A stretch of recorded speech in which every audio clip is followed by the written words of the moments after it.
Well, my name is Thom. I'm the librarian here at the Portico Library.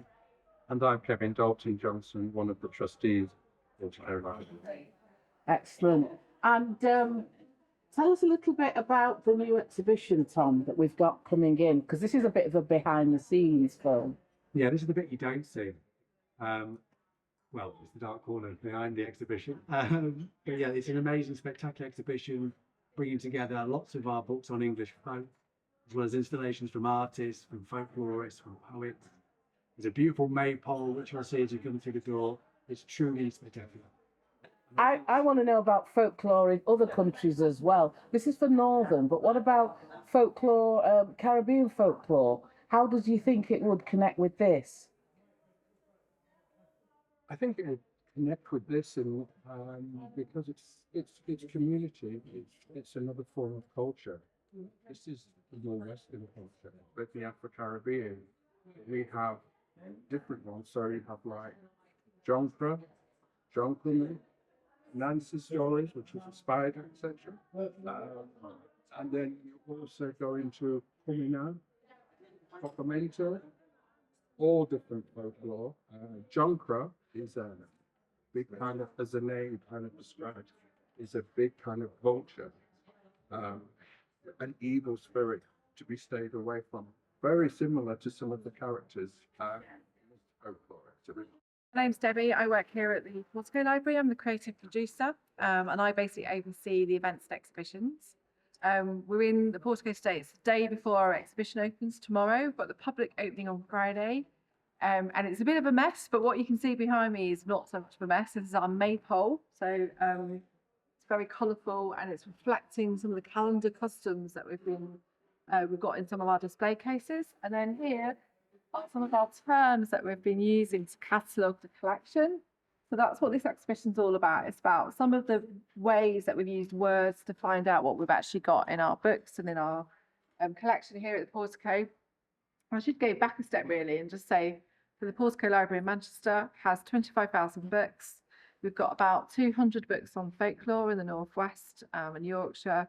And that's really what this collection is about. We've actually found more books as we've been going through, using these different terms, working with people we call our critical friends who are experts or got lived experience of working with folklore.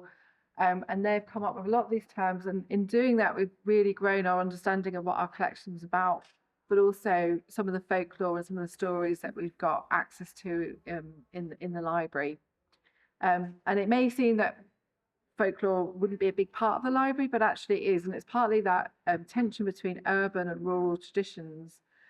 We tend to think of as Morris dancing and things like that as being very rural, but actually they're found in urban environments too. And we can look at some objects over there that actually are protective objects that we've got on loan from the Centre for Folklore in Todmorden, and that they show that protective objects were being used right through into the early 20th century against things like spirits, like boggarts, or even witches. This is a really interesting case. Well, not so much the case, but the objects in it, I should say. So this is a pair of shoes that were found in a school in Todmorden. They're on display, or they're on loan, I should say, from the Centre for Folklore in Todmorden, which is on the border of Lancashire, Yorkshire, in the Calder Valley. And they were found, basically, they were put up there for protective, to protect from spirits. It was something that was a custom that was done quite regularly. And what's interesting is they were done in the early 20th century. So this isn't, they look really old, but they're actually sort of 1900s, which is interesting in itself because it just shows that these traditions are not, they didn't die out. They were still being used. They were only found quite recently. There's some information about them. One of our critical friends is a folklorist called John Billingsley, and he's an expert, particularly in Calderdale and that valley. And that's one of his books. And he's also written a label for sort of protective objects too. If we move across to this case, we've got a book on folklore in Yorkshire. We've also got an artist representation of a witch's bottle, which is what used to be made to, they'd often be put up chimneys as well, or in nooks of houses. And then we've got a Bellarmine jar as well, which is on loan. And then we've got a book about it there. So these are, again, protective objects. And then, as you can see, we're still putting things in cases.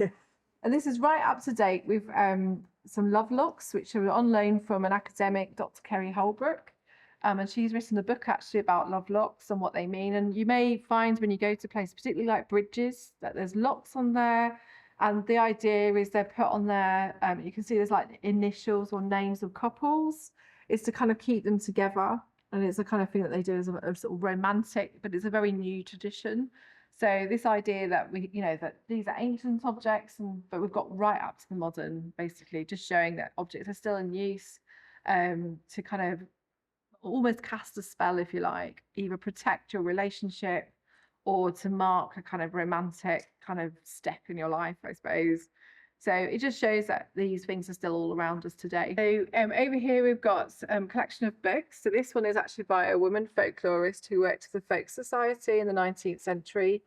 And this is a collection of her folklore traditions that she lived in Shropshire, and she collected things locally. She also wrote letters to the Folklore Society about traditions and things. In fact, she wrote about a soul cake, which we hope, if we get the funding, we'll be making with projects based in London soon. Got a lovely cover of a book called Will o' the Wisp. And you can see over here we've got some books by Alan Garner, who's a local writer based in Cheshire. It's actually based at Audley Edge. And this one's actually based not far from Macclesfield, near Jodrell Bank. Treacle Walker, drawing on the traditions of Macclesfield Treacle Town. And in his books, Alan Garner interweaves the modern with the ancients. Particularly, I mean, this is probably one of his most famous in Audley Edge, the myth of the wizard that's going to come back to life when England needs him. That's sometimes been equated with Merlin. And then he does a similar kind of thing in Treacle Walker, which is about a boy who basically uncovers kind of ancient traditions near where he lives, which is just outside Jodrell Bank. And you can see, as I say, we're still kind of working on this case. And above it is an artwork by an artist called Ryan Peter French, who kind of takes kind of Renaissance art and sort of intertwines them with kind of ideas of the fae and fairies and kind of supernaturals today. And he's based in Manchester. This is on dialects, and it's on ballads, right from a collection of old ballads to the very contemporary, with some by Jennifer Reed, who's folklorist, singer, was in the Gallows poll on BBC recently. She did an event for us a couple of weeks ago, and she does a lot of work on Lancashire dialects, particularly around Rochdale. Behind it, we've got this scene, pageants of Lancashire traditions, and we're learning more and more about these as we're looking at it. So this figure here is a man carrying a baby. We think it was possibly a black servant near Warrington who rescued the baby from robbers and lost his life in the process. But there's a legend about him at this house. We don't know. We're trying to find out more about it. But if what we think is the case and what Anna F.C. Smith has said she thinks is the case, that's a really interesting piece of black history in Lancashire, going right back to the 16th century. Moving over here, we've got more about sort of Morris dancing and calendar traditions. So it's a bit on dancing, and there will be a video on display in the exhibition that shows some examples of both traditional and more recent Morris dancing. And then we've got traditions of Lancashire in this book here, Mab's Cross, which is a story about a ghostly figure who basically walks around this area of Wigan. And then in this last one, it's all about boggarts. And I can't pronounce the word because I'm not from the north, so you've got the wrong person talking about this, really, talking about dialects. But we've got a song by Mike Harding. We've got different stories around the boggart, which there's a particular place, and I can't say it, Boggart Hole Clough. And that basically talks about a particular area that's haunted by these spirits. For years and years, time out of mind, a quaint mischievous elf made the ancient farmhouse his, and there had lodged himself. He ate the butter, drank the milk, and sucked the new-laid eggs. The milk pails up the chimney put, and cracked the table legs. The farmer's shoes he filled with sand, often hath been said, put spiders in the buttermilk, and cinders in the bread. Now the farmer Bell he knew fine, well though goodness knew why. The boggart bore a grudge and drove him mad. We have a song about the boggart which has also been re-recorded. We're going to have a little plinth saying that. This is the Mike Harding's version. One of our critical friends called Magpie has recorded a version of it. It's on Spotify. And we've also got a playlist of music that goes with the exhibition, traditional Lancashire music, clog dancing music. Some of the lyrics are quite interesting. And if you want to come, we've got like a little code. You can download it, or you can just Google, or I say Google, search for Weird as Folk in Spotify, and you'll find our playlist.